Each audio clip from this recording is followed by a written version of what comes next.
Well, thanks for having me talk. Thanks for letting me present from my own laptop here.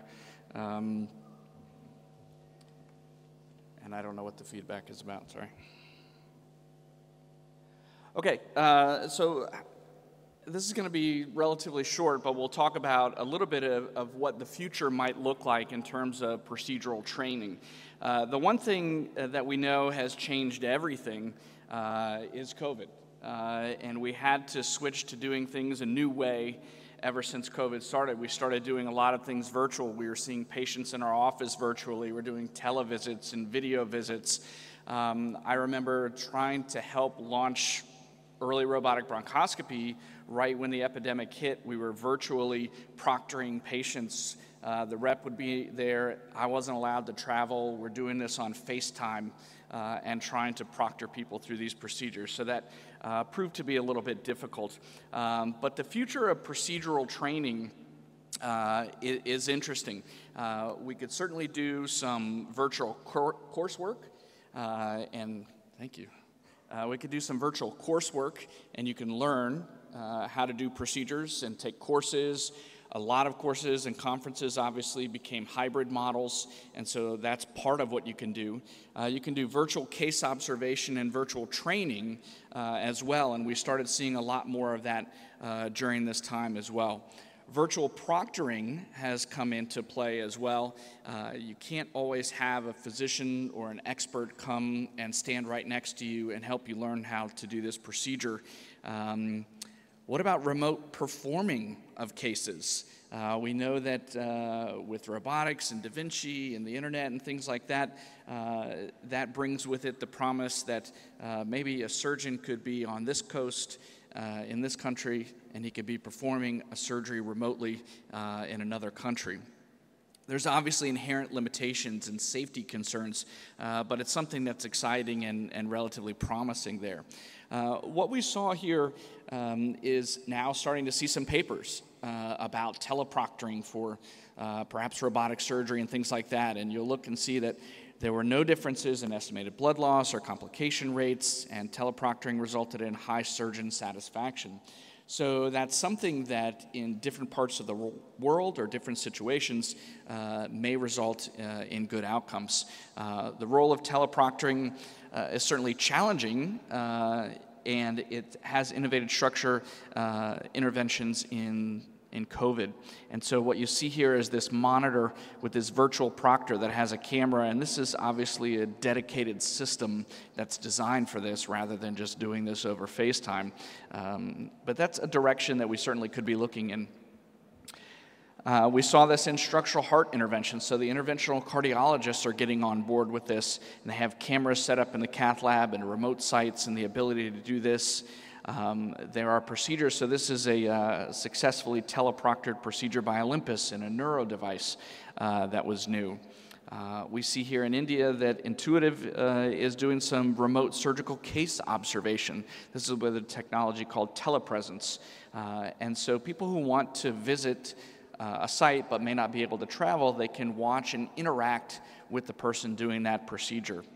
And then they took that a step further in China and did the first remote 5G surgery. Now this was on an animal model, and the surgeon performing this procedure was 30 miles away from where the procedure was actually being done.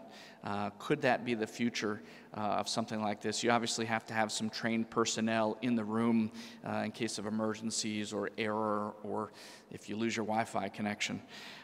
So how will this look for the bronchoscopy space? Well, we're already starting to use some of this, and I'm excited to show you a few very short examples, and then we'll let you get on to the next talk.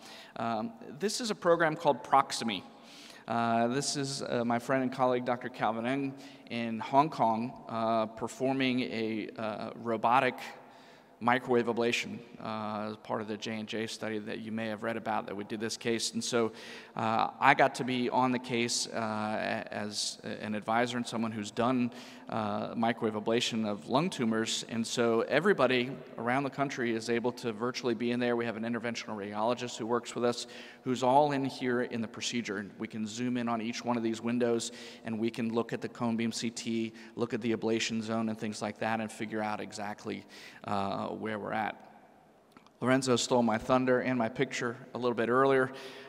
This was when we were testing out this new virtual reality platform. So I had done a couple of cases in the morning, and then I went home and got in my kitchen and put on my virtual reality goggles, and I watched my partner do some cases.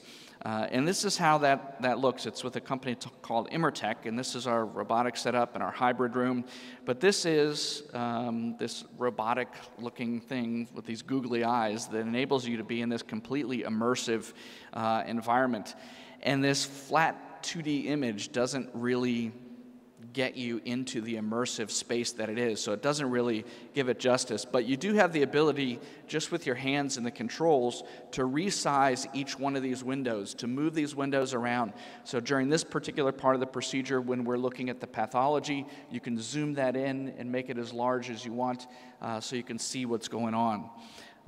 So I'm going to try to see if I can't show you what the future will look like by playing you this video. Let's see if this will work.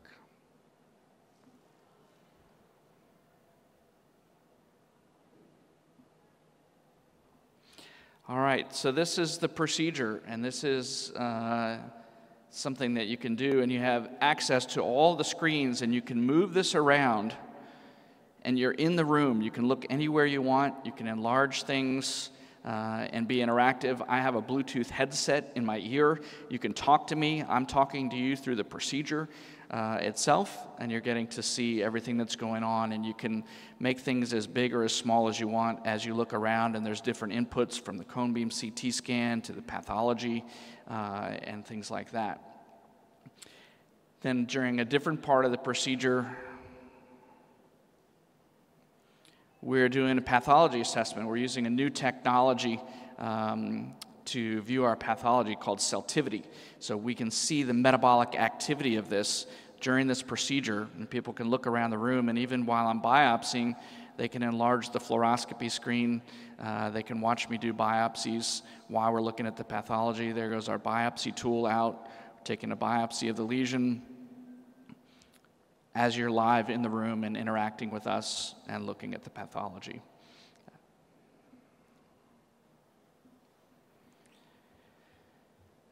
This was just my backup video in case that interactive model didn't work. So the procedural training in the future really looks like we have to have access to technology to enable this, and we have to have it on both sides. So in order for you to be in one of those virtual reality procedures with me, the company has to mail you the VR headset, because not everybody has one of those sitting at home. They have to mail you the headset, and then, so that takes some costs. I have to have this set up behind me during the procedure, so it has to be on both sides of that requires that technology, and that can prove to be a little bit of an obstacle. You have to have the adequate bandwidth, literally and figuratively, whether it's Wi-Fi or 5G, and again, you have to have that on both sides of the training. And it makes me wonder, after Stefano's talk, is, are there things that can only be taught in person?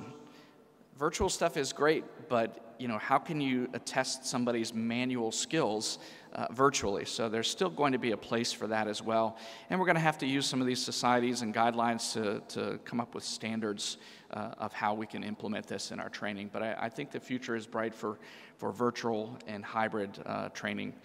So I'll end it there, and happy to take any questions, or we'll move on to Felix's talk. Thank you.